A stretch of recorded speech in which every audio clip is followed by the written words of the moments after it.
కందుల దుర్గేష్ గారు.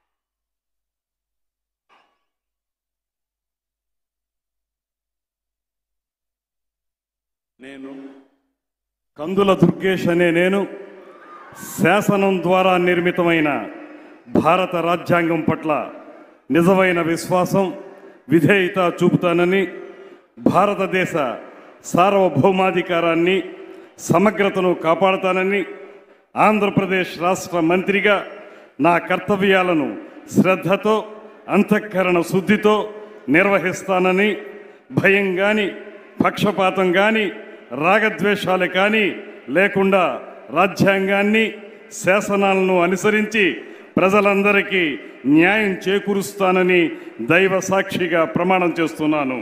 నేను కందుల దుర్గేష్ అనే నేను ఆంధ్రప్రదేశ్ రాష్ట్ర మంత్రిగా నా పరిశీలనకు వచ్చిన లేదా నాకు తెలియవచ్చిన ఏ విషయాన్ని నా కర్తవ్యాలను సక్రమంగా నిర్వహించేందుకు అవసరమైన మేరకు తప్ప ప్రత్యక్షంగా కానీ పరోక్షంగా కానీ ఏ వ్యక్తికి లేదా వ్యక్తులకు తెలియపరచనని లేదా వెల్లడించనని దైవ సాక్షిగా ప్రమాణం చేస్తున్నాను.